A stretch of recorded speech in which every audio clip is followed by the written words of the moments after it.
ರಮಾಬಾಯಿ ಅವರ 127ನೇ ಜನ್ಮದಿನದ ಶುಭಾಶಯಗಳನ್ನು ಈ ನಾಡಿಗೆ ಹೇಳಲಿಕ್ಕೆ ಇಷ್ಟಪಡ್ತೀನಿ.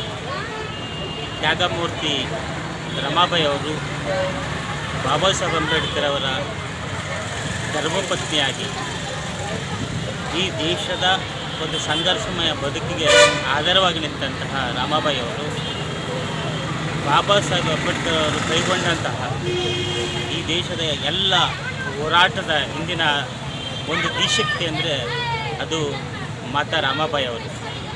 ಏಕೆಂದರೆ ಎಲ್ಲ ಹೋರಾಟದ ಹಿಂದೆ ಯಾವುದೇ ಒಂದು ಪುರುಷನ ಯಶಸ್ಸಿನಿಂದ ಒಬ್ಬ ಮಹಿಳೆ ಇರ್ತಕ್ಕಂಥ ಹಿರಿಯರ ವಾಣಿ ಇದರಲ್ಲಿ 100ಕ್ಕೆ 100 ಸತ್ಯ ಆಗುತ್ತೆ.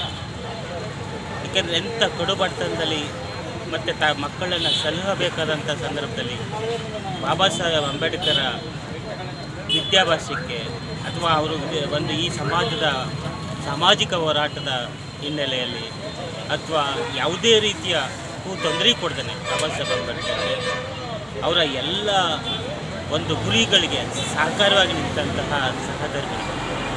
ಅವರ ಬದುಕಲ್ಲಿ 4 ಮಕ್ಕಳು ಕಳ್ಕೊಂಡ್ರೂ ಸಹ ಯಾವತ್ತೂ ವೃತ್ತಿಗೆಡದೆ ಈ ಸಮಾಜದ ಏಳ್ಗೆನೆ ಮುಖ್ಯ ಅಂತಕ್ಕಂತಹ ಬಾಬಾ ಸಾಹೇಬ್ ಅಂಬೇಡ್ಕರ್ ಅವರ ಒಂದು ಗುರಿಗೆ ಬೆನ್ನೆಲುಬಾಗಿ ನಿಂತು ಇವತ್ತೇನು ಭಾರತ ದೇಶದಲ್ಲಿ ಕೋಟ್ಯಾನುಕೋಟಿ ಜನರು ಸಂವಿಧಾನ ರಚನೆ ಮುಖಾಂತರ ನಾವು ಹಕ್ಕು ಅಧಿಕಾರಗಳು ಪಡ್ಕೊಂಡಿದ್ದೀವಿ. ಆ ಎಲ್ಲ ಹಿಂದೆ ರಮಾಬಾಯಿ ಅವರ ಒಂದು ಮೌನ ಕ್ರಾಂತಿ ಅಥವಾ ಶಕ್ತಿ ಅಂತಕ್ಕಂಥದ್ದನ್ನು ನಾವು ಅರ್ಥ ಮಾಡ್ಕೊಳ್ಳೋದು. ಎಲ್ಲ ಸತ್ತಿ ಸಹ ಅವರು ತಮ್ಮ ಬದುಕು ತನ್ನ ಬಾಳು ಅಂತಕ್ಕಂಥ ಇದಕ್ಕೆ ಒತ್ತು ಕೊಡೋ ಸಂದರ್ಭದಲ್ಲಿ ಹಾಗಾಗಿ ಮಾತೆ ರಮಾಬಾಯಿ ಒಂದು ತ್ಯಾಗಮಯ ಅಂತಕ್ಕಂಥದ್ದನ್ನ ಈ ಸಮಾಜ ಪರಿಗಣಿಸಬೇಕು. ಏಕೆಂದರೆ ಹಿತಚಿಂತಕರಿದ್ದಂಥ ಕಾಲಘಟ್ಟದಲ್ಲಿ ಪರಿಶುದ್ಧ ಜೀವನವನ್ನು ನಡೆಸಿ ಬಾಬಾ ಸಾಹೇಬ್ ಅಂಬೇಡ್ಕರ್ಗೆ ಒಂದು ಶಕ್ತಿಯನ್ನು ನೀಡಿದಂತಹ ಒಂದು ಮಹಿಳೆ ಈ ದೇಶಕ್ಕೆ ಆದರ್ಶ ಮಹಿಳೆಯಾಗಿ ನಿಲ್ತಾರೆ.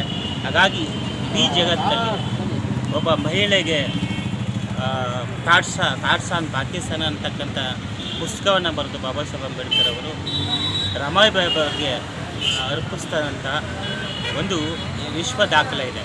ಏಕೆಂದರೆ ಮಹಿಳೆಯನ್ನ ಕೀಳಗಾಗಿ ನೋಡಿದಂಥ ಸಮಾಜದಲ್ಲಿ ಮಹಿಳೆಯರಿಗೆ ಪುಸ್ತಕದಲ್ಲಿ ಅರ್ಪಣೆ ಮಾಡಿದಂಥದ್ದು ಇಡೀ ಜಗತ್ತಿನ ಒಂದು ದಾಖಲೆ ಸರಿ ಅಂತಕ್ಕಂಥದ್ದನ್ನ ಈ ಸಂದರ್ಭದಲ್ಲಿ ಹೇಳಲಿಕ್ಕೆ ಇಷ್ಟಪಡ್ತೀನಿ.